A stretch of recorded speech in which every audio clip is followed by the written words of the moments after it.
Hey everyone, and welcome back to that 90s pod. We're gonna be like taking a trip back in time today, strapping on our Doc Martens and all that, to take a deep dive into a policy that was as controversial as it was. Well, just defining of the 90s. Don't ask, don't tell. Yeah, DADT. It's really interesting how this policy, kind of sits right at the crossroads of military history and the fight for LGBTQ plus rights too. It's a product of its time, definitely. Trying to figure out all those changing social norms of the 90s, Right. So for anyone who maybe needs a little refresher, DADT basically said, okay, gay and lesbian folks, you can serve your country, but only if you promise to keep your sexual orientation a secret. Yeah, exactly. It was signed into law in '93 by President Clinton, who actually, during his campaign, had promised to completely lift the ban on gays in the military. Oh, yeah. The classic campaign promise versus reality moment. So what happened? Why the sudden change? Well, the backlash was it's pretty huge. People argued that having openly gay service members would just totally disrupt unit cohesion and just absolutely destroy military readiness. DAVT was kind of presented as this compromise, Yeah. a way to try to please everyone. It did get its name from then Army Secretary Togo West, right? The whole don't ask, don't tell thing. It's catchy for sure, but it's also kind of chilling when you think about what it meant for people in the military. Yeah, no, definitely. On the surface, it seemed okay, we're moving forward. But DADT really forced people into silence and invisibility. It basically said you can serve, but only if you're willing to basically live a lie. Yeah, and before we dive any deeper into this, quick reminder to subscribe to the pod, tell all your friends about it. We're going deep into all things 90s here, and you won't want to miss out. Okay, so back to DADT. To really understand DADT's impact, we kind of got to look at the bigger picture of what was happening in the 90s, what was going on socially and politically. Yeah, the early 90s were this just crazy time of change. The Cold War had just ended. Yeah. And it felt like a whole new world was emerging. And socially, things were definitely changing too. Attitudes towards LGBTQ plus individuals were slowly starting to evolve, even if it felt like it was taking forever. Totally. Yeah. And think about shows like Will and Grace. It was groundbreaking for its time, but watching it now, it shows you just how far we've come with representation. That's a great point. Pop culture really does often hold up a mirror to the anxieties and shifts a certain time. And Will and Grace really did help bring conversations about LGBTQ plus lives into mainstream living rooms, even if it was through a very specific lens and often a comedic lens. But the question is, how did this all translate to the military, where things were a lot more serious? Yeah, because before DADT, it was just a straight-up ban. If you were suspected of being gay, you were out, no questions asked. And that policy, unsurprisingly, was facing more and more scrutiny because it was obviously a violation of basic human rights. And it really contradicted those very ideals of freedom and equality that the military was supposed to be upholding. It's a catch-22, to serve your country, but also having to hide a core part of who you are. That must have been so hard. Absolutely. DADT was trying for this compromise, but it really just created this impossible situation where people had to choose between their identity and their desire to serve. And for many, that meant living a double life, always looking over their shoulder, worried about being exposed. I remember friends from back then who were in the military, and they would tell me stories, and the fear was just so real.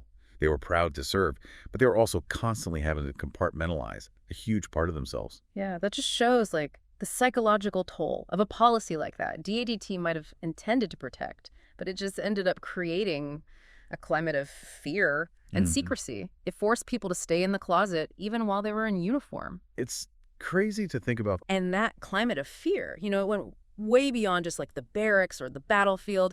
DADT had this huge impact on the whole cultural landscape of the 90s. It forced everyone to start talking about LGBTQ plus rights, whether they wanted to or not. It's like DADT accidentally became this catalyst for change. Yeah. It made people confront the issue of LGBTQ plus inclusion. Oh, exactly. We hit the nail on the head. And that's when you start seeing the ripple effects of DADT going way beyond just military policy.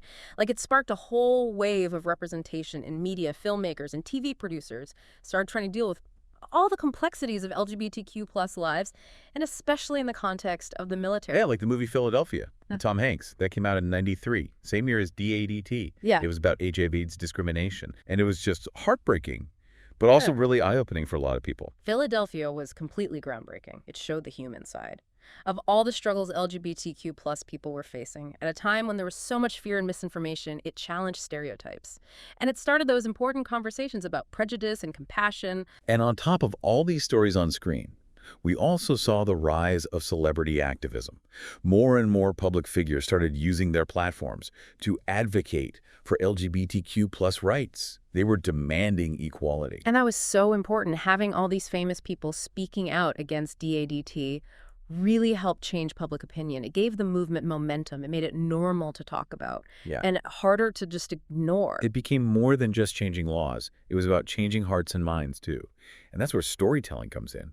Through movies, TV, or even just personal stories, it really made a difference. I totally agree. And as more people became aware, the government started feeling the pressure to take another look at DADT because it just went against all those American ideals of freedom and equality. And it's important to remember, all the service members who were discharged under DADT, it was something like 14,000 people, forced out of the military just for being who they are. That's a crazy number. And it really shows the human cost of that discriminatory policy. These were people willing to put their lives on the line for their country, but they couldn't even serve openly and honestly. Shows how far we've come, but also how much further we need to go in the fight for LGBTQ plus equality.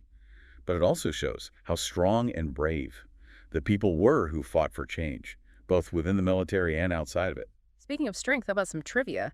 Did you know that some service members during DADT actually came up with these elaborate ways to avoid getting caught? Oh, yeah, for sure. It was like a whole secret network of codes and fake identities. Some people even made up completely different personas just to protect themselves. It's pretty amazing how creative and determined they were to serve, even with all those ridiculous rules.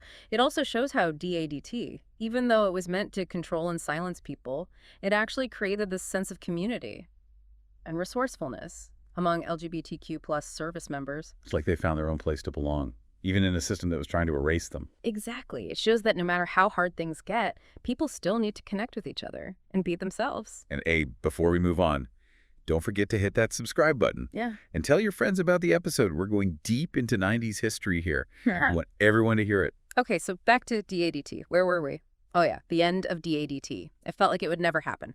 But things eventually changed. In 2010, under President Obama, DADT was finally repealed, and LGBTQ plus people could finally serve openly. That was a huge victory for LGBTQ plus rights. And it showed just how hard all those people and organizations worked for decades. Yeah, it was a huge shift in how society thought about things. People finally realized that who you love shouldn't stop you from serving your country. We still have a long way to go.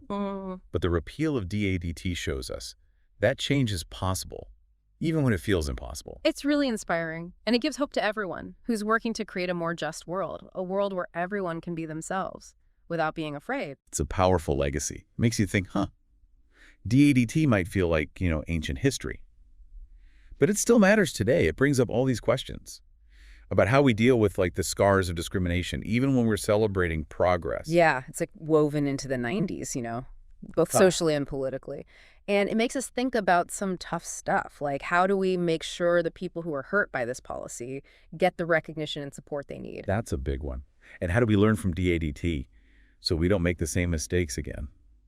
Especially when it comes to inclusion, not just in the military, but everywhere. It's interesting because DADT was supposed to be a step forward, right? But it shows that even with good intentions, policies can have consequences that we don't expect. The fight for equality, it never really ends, does it? We always have to be pushing for something better. For sure. And progress isn't always a straight line. Sometimes we take one step forward, and then it feels like we take 2 steps back.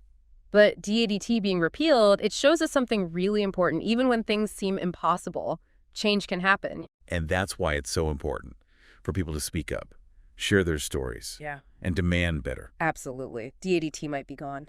But it reminds us that we have to keep fighting for what's right, for justice, and for a world where everyone can just be themselves without being afraid. I couldn't agree more. And on that note, I think we're going to wrap up this deep dive into Don't Ask, Don't Tell. We've only scratched the surface here. There's so much more to this story. But hopefully this is giving you some things to think about, some new perspectives. Because history isn't just something we read in books. It's still happening. It affects us all. So true.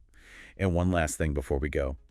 Make sure you subscribe to That 90s Pod and tell your friends. We've got so many more deep dives coming your way, all about the trends, the events, and the pop culture that made the 90s so awesome. Until next time, stay curious, stay engaged, and keep those 90s vibes alive.